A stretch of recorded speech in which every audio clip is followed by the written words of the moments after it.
8 de mayo, tercer año de nuestro programa Psicooperativos TV, y aquí estamos en la ciudad de San Isidro saludando a toda la comunidad mundial de psicología en un día muy pero muy especial el día de hoy, porque justamente ha sido una semana muy pero muy intensa en donde ha habido diversos fallos tanto de la Corte Suprema como, también por qué no decirlo, situaciones que se han dado en la República Argentina, más puntualmente en la provincia de Buenos Aires en relación a los concursos para jefatura de servicio, unidad y sala, en donde estamos involucrados los profesionales psicólogos.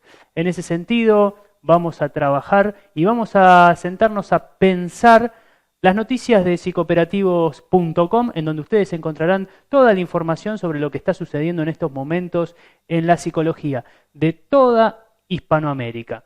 Y estamos incluyendo lo que está pasando también en las diversas ciudades de España que convergen en nuestro pensamiento y nuestra posición crítica respecto a la realidad, y también lo que vamos viendo es que se van repitiendo sistemáticamente las diversas problemáticas en diferentes lugares del mundo. También es interesante poder pensar cómo en otras partes del mundo los psicólogos dan respuestas a problemas que quizás nosotros damos respuesta de determinada manera. En otros lugares del mundo también están pensando los problemas que hoy vemos con tanta pero tanta anuencia, como son la depresión, el tema de las adicciones y cómo se entrelazan mejor los lazos sociales. Para el día de hoy también vamos a tocar la delicada situación de algunas impugnaciones que han ocurrido en el ámbito de la provincia de Buenos Aires. Y hoy tenemos un invitado de lujo para conversar con nosotros, el licenciado Carlos Barzani, que va a venir a contarnos no solo de la revista Topía, que hace años viene escribiendo, editando y trabajando articuladamente con otros colegas del campo de la psicología, psicoanálisis y salud mental, sino también hablar del libro que se editó el año pasado sobre erotismo y pornografía, y también esta nueva herramienta y este nuevo dispositivo que está trabajando y que cada vez crece más, tanto en el ámbito latinoamericano de la psicología como a nivel mundial, que tiene que ver con los grupos. Cómo se puede dar respuestas en los grupos a dispositivos y problemáticas que antes resultaban solo anuentes desde lo que eran los paradigmas y los dispositivos individuales, para empezar a pensar lo grupal.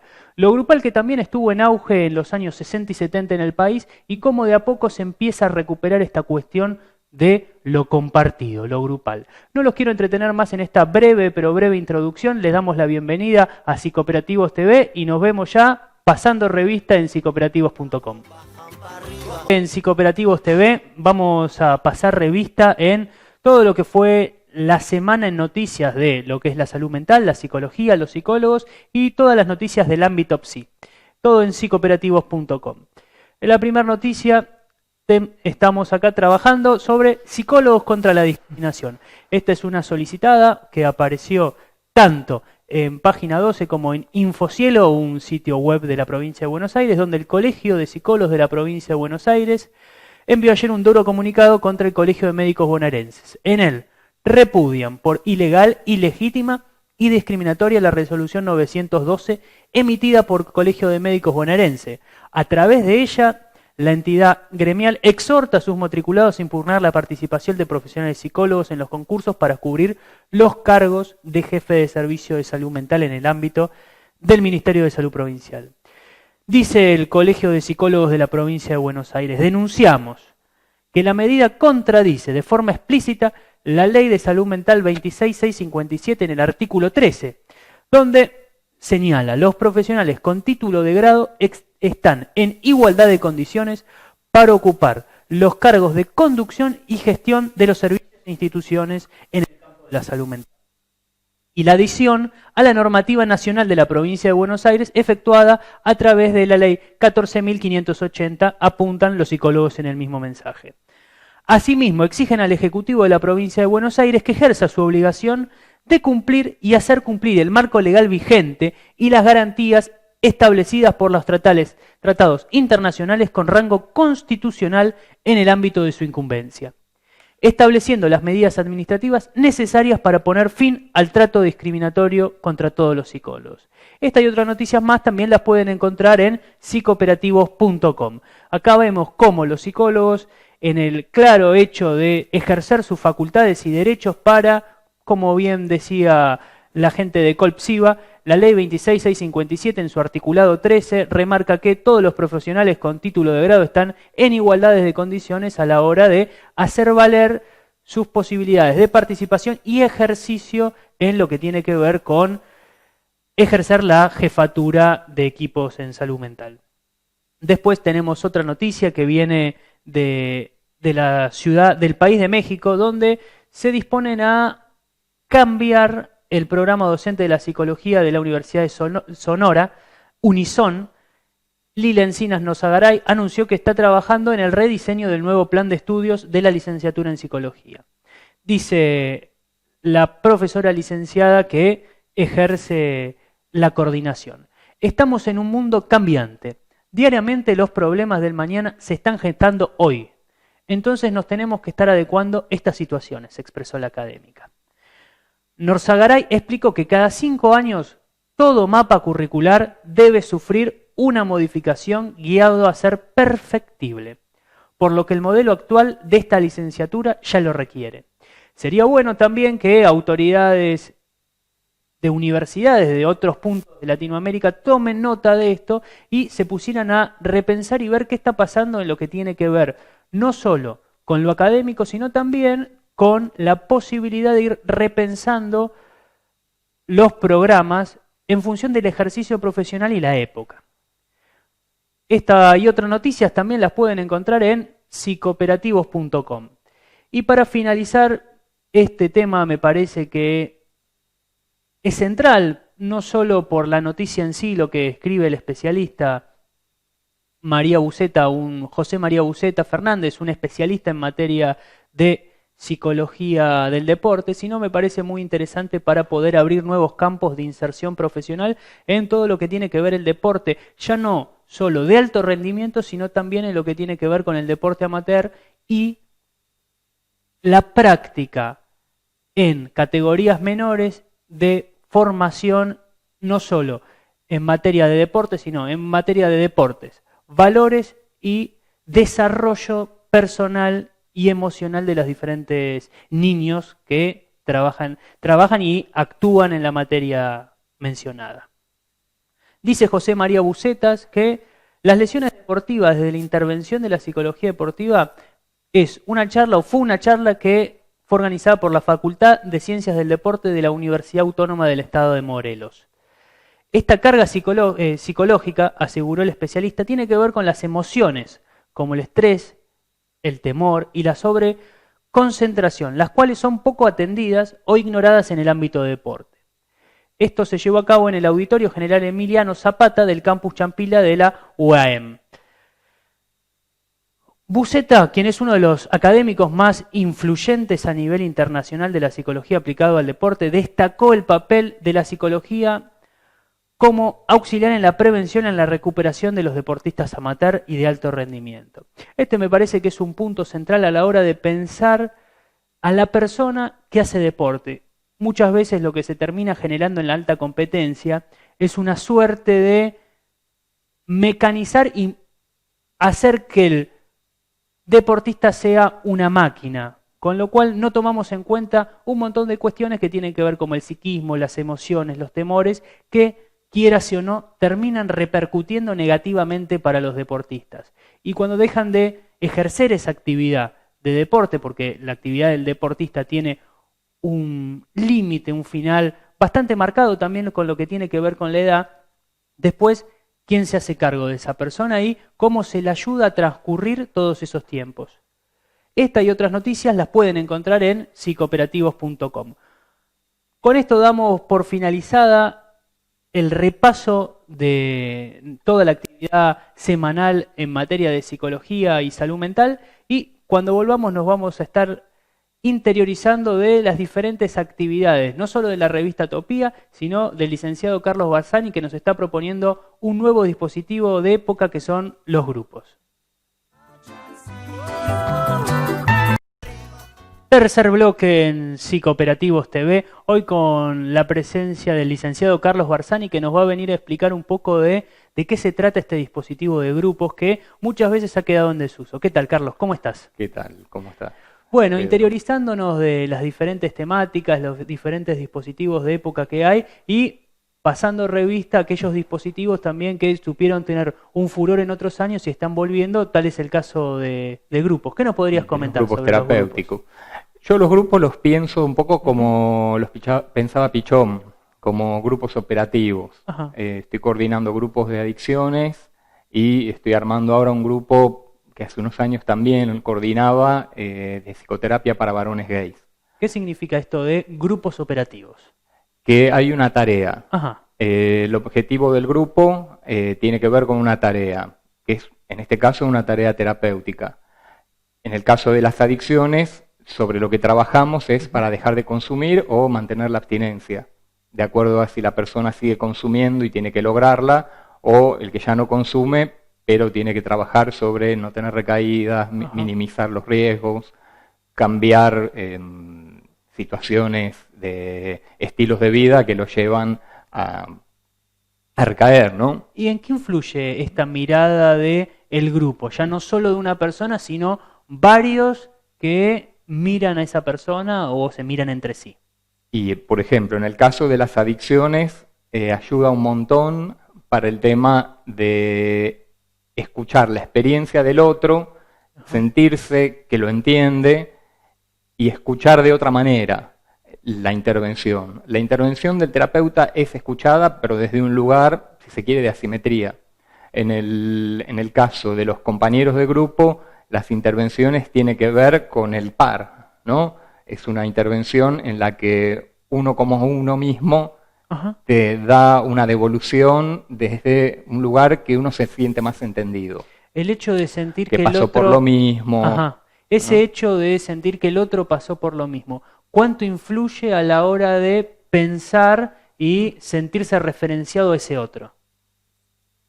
Influye positivamente un montón, sobre todo en el comienzo del grupo, la gente que no pasó por un grupo terapéutico anteriormente, lo primero que empiezan a traer es que se quedó pensando en el grupo, que cuando se iba a mandar una cagada, por ejemplo, a alguien que le daban ganas de consumir, pensaba en tal o cual del grupo y se lo imaginan. Yo me imaginaba, por ejemplo, un paciente diciendo, me dieron ganas de consumir y yo me imaginaba lo que me ibas a decir vos, le decía un compañero, con un carácter bastante fuerte, pero con el cual había generado muy buena relación, muy buen vínculo.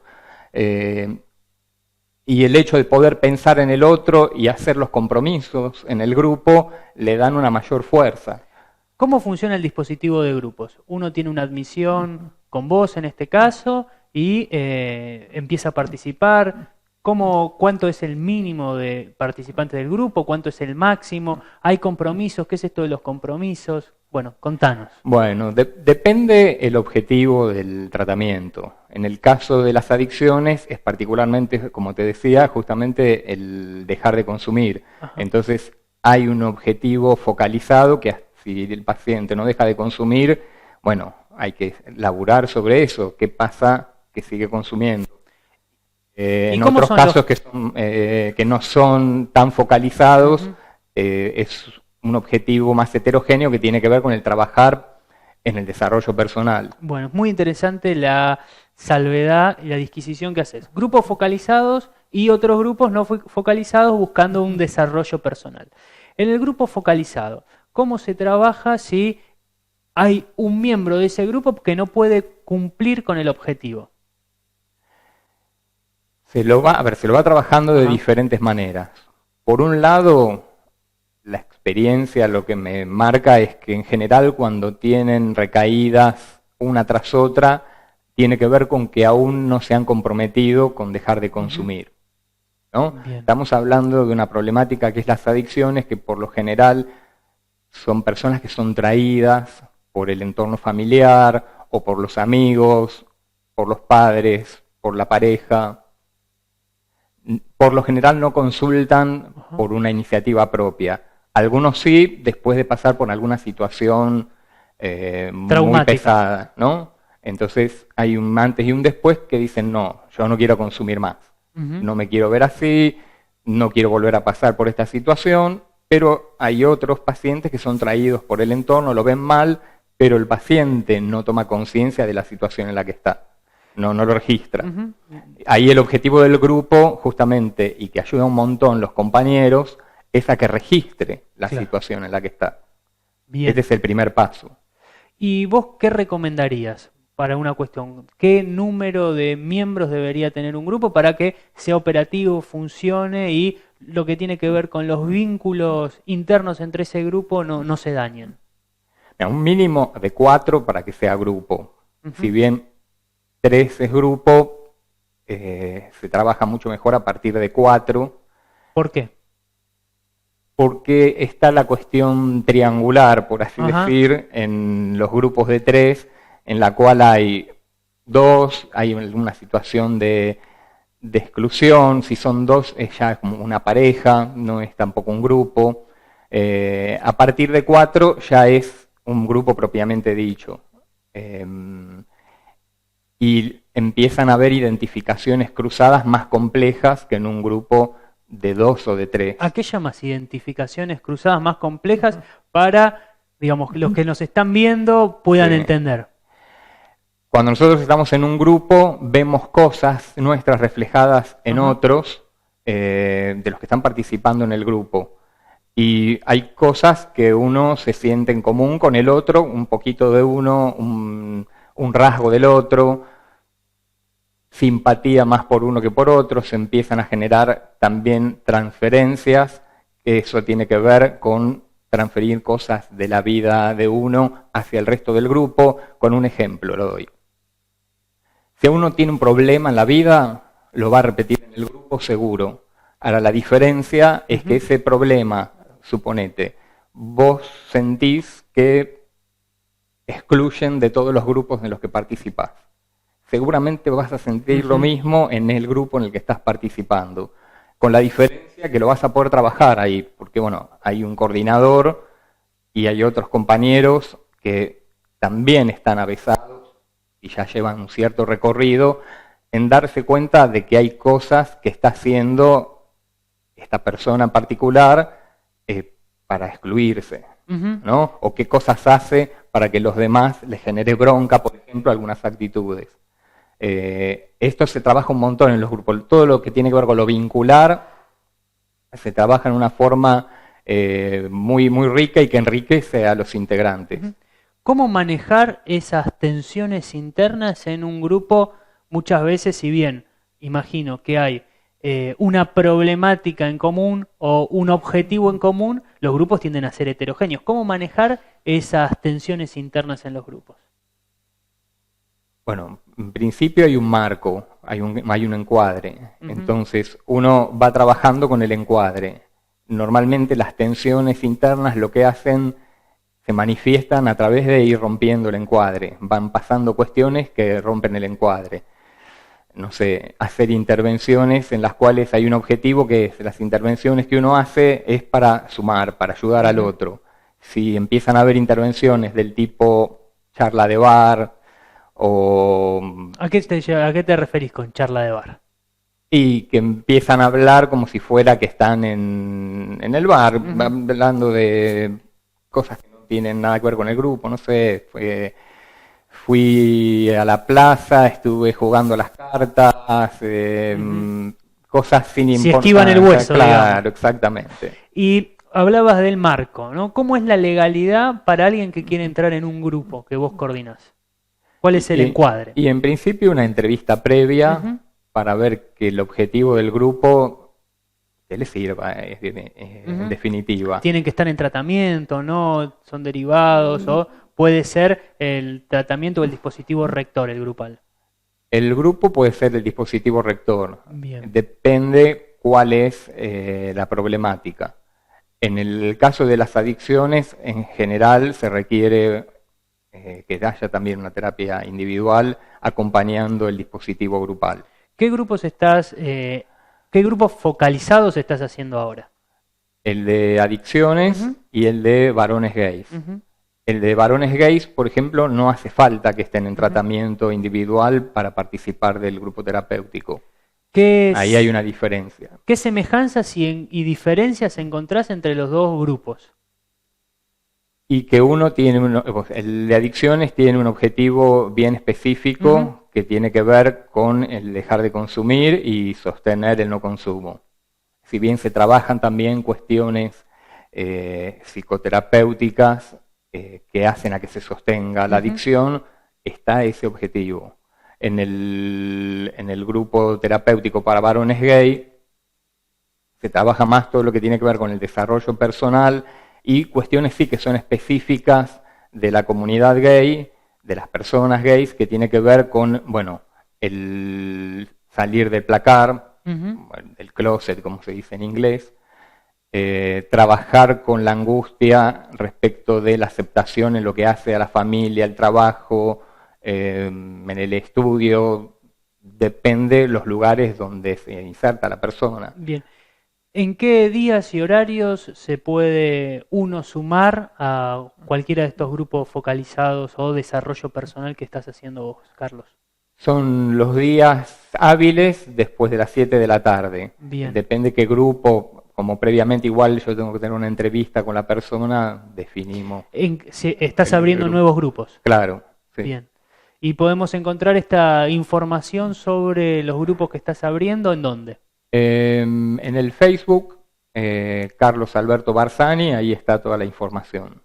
Bueno, muy pero muy interesante este espacio que tuvimos con Carlos para pensarlo grupal. Te comprometo a que vuelvas a hablarnos sobre los grupos y tener un vínculo fluido en relación a toda esta temática grupal. Eso desde ya. Buenísimo.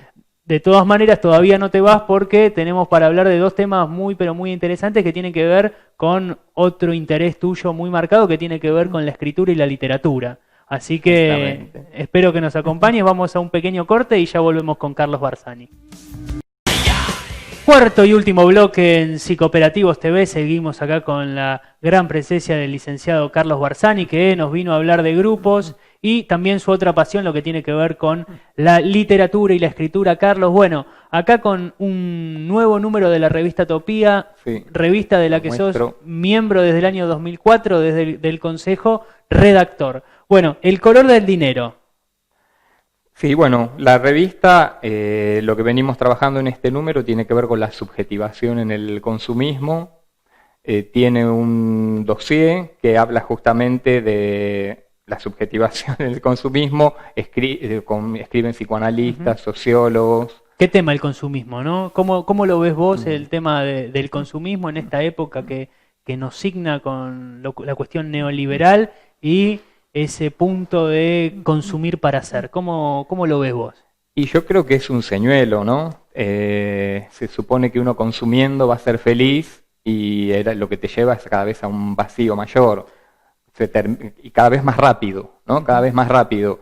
Y hay que descartar cada vez más rápido los objetos que supuestamente nos hacen felices. Sé que tiene diferentes secciones la revista, pero no puedo dejar pasar la pregunta de ¿cómo ves que esta cuestión del consumismo frenético y ese vacío que uno tiende a tapar o cree que se podría tapar repercute en la clínica actual? Y es justamente lo que hablábamos en el bloque anterior respecto de las adicciones, es justamente uno de las cuestiones por los cuales la adicción es la patología de hoy, tiene que ver con que estamos en una sociedad de consumo y nos llevan a consumir cada vez más y como que sería un caso especial del consumismo, ¿no? La adicción. Sería el consumismo en su máxima expresión, quizás. Exactamente. Si es en relación a comprar, no hace tanto problema. Por lo general consulta muy poca gente en relación a la patología que tiene que ver con la adicción a las compras. Sí consulta mucha gente en relación a la adicción a sustancias en general, al juego, pero no tanto a las compras. Pero ¿no? Siempre con la misma estructura, ¿no? El consumo de algo para tapar un vacío. Sí, angustias. Te estaba consultando respecto a, 28 años ya, 27, perdón, de la fundación de la revista Topía. Sí, en 1991. Que fundó Enrique Carpintero, una personalidad por demás destacada de lo que es el psicoanálisis, la psicología en nuestro país. Y ¿Cómo se da esta cuestión institucional respecto a la producción de la revista? Sé que sale cuatrimestralmente, ¿nos podés contar un poco más? Sí, la revista sale en abril, en agosto y en noviembre. Los números los pensamos en conjunto con todo el consejo de redacción, que está conformado por psicólogos, psiquiatra y un crítico de arte, Héctor Freire, especialista en cine en general. Salgan muchos artículos relacionados con el cine en la revista. Y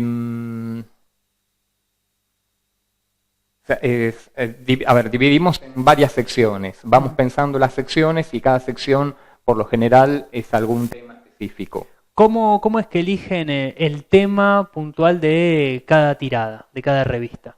Y nos reunimos varias veces, proponemos lluvias de ideas, se nos van ocurriendo temas, y a partir de lo que vamos discutiendo y de los temas que van saliendo, se va generando alguna cuestión que se va delineando como este es el tema de este número. Al final sale el título. Me decías que la revista tiene una tirada importante que además llega a todo el país.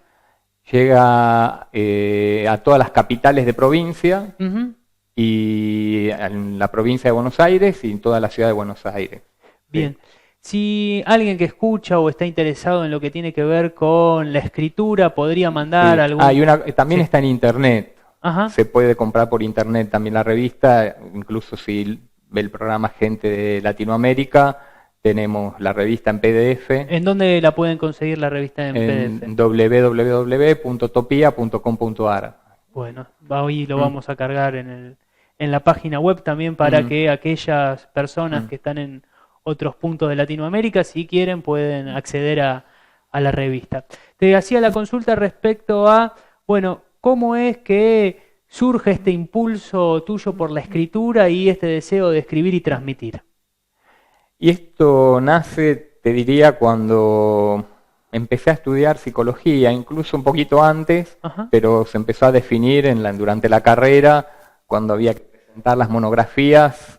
No me conformaba con escribir la típica monografía de buscar, este dijo esto, el otro dijo lo otro. Trataba siempre de pensar críticamente las cosas que nos iban dando en la facultad. ¿Y el año pasado o el anterior publicaste el libro? ¿Nos recordás el Exactamente, título? Actualidad de erotismo y pornografía. También un tema central y un tema muy de época, ¿no? Todo lo que tiene que ver con la autosatisfacción y, bueno, en ese punto las tecnologías ayudan a encontrarse con ese material. Y si uno ve las estadísticas que hay en Internet, las páginas más vistas son las de pornografía, más que en cualquier otro tipo de página. ¿Por qué pensás que son las páginas más vistas, las de pornografía? Hay un gusto por satisfacerse. Hay un lado que tiene que ver con el mercado, que se promociona mucho más lo que tiene que ver el sexo como negocio. Esto es por un lado. Y por el otro lado tiene que ver con lo transgresivo, todo lo que antes se iba a buscar al kiosco y se llevaban la revista tapada, escondidas, ahora uno la tiene en la habitación de la casa. Justamente en ese sentido y pensando, ¿no?, en relación a lo prohibido y el tabú, ¿no? ¿Cómo ese que alguien por ahí iba, buscaba una revista y la traía de manera anónima, lo más anónima posible, y ahora eso que hay, vivimos en una época donde la banalidad del cuerpo se busca mostrar y demás, y sin embargo sigue siendo o sigue concibiéndose como un tema tabú? Sí, yo lo que veo es que lo que se da es que no habría como una represión sobre el sexo, pero sí lo que cuesta es establecer relaciones intersubjetivas. El hecho de ir a un boliche, o sea, adolescentes van a boliches y hacen maratones a ver cuántas pibas se transan, ¿no? Pero lo que no pueden establecer es un vínculo intersubjetivo con el otro. En cuanto a la sexualidad, sí, hay como una carrera, hasta incluso una cuestión de performance, a ver cuántas punta cada uno, ¿no? Pensaba en algunos pacientes que veo en el hospital y cuentan, bueno, a qué juegan con los compañeros. Otra vez el cuando van al consumismo boliche. frenético. ¿No? Exactamente. Pero lo que es el deseo, el amor, cuesta mucho que se ligue por ahí, ¿no? Quizás. Eso es lo que cuesta, mostrar afectividad, ternura, esto es lo que más cuesta, ¿no? Haciendo y abusando un poco de que has escrito este libro tan interesante, ¿no? Algo de esto se pone en juego, ¿no? Respecto a la dificultad y dónde queda el amor en el erotismo y la pornografía. A mí me parece que hay mucho prejuicio respecto de eso y me parece que es una de las cosas más, de los temas más delicados, porque en general cuando uno habla de erotismo y pornografía y se pregunta qué es la pornografía, me parece interesante la frase que dice que la pornografía es el erotismo de los otros, ¿no? Interesante frase. Lo que uno hace es erótico, pero lo que el otro hace es pornográfico. Esto se da mucho, bueno, en la clase media. Una visión moral de ese hecho, ¿verdad? Claro, como que la pornografía sería el erotismo de las clases bajas, digamos, ¿no? De esto habla un poco Pierre Bourdieu también, ¿no? Que habla de la distinción y cómo se establece una jerarquía respecto de determinadas prácticas respecto de otras. Una cuestión disciplinaria en términos de Foucault, quizás, ¿no? Claro, sí. Determinadas cuestiones que son hegemónicas son las buenas o las estéticas, en cambio las que son de determinados grupos sociales son las chabacanas, pornográficas, promiscuas y distintos adjetivos que se suelen usar, ¿no? Me dejas pensando, Carlos, muy pero muy interesante. Muchísimas gracias por venir a comentarnos lo que estás haciendo. Y me comentabas también antes de irnos que está por salir el libro en versión de libro electrónico, ¿verdad? Exactamente. El mes que viene, a fin de mes, va a salir el libro Actualidad de Erotismo y Pornografía en la versión electrónica, en los 3 formatos que hay para versión electrónica. Así que se va a poder comprar también no solo en Argentina, sino en Latinoamérica.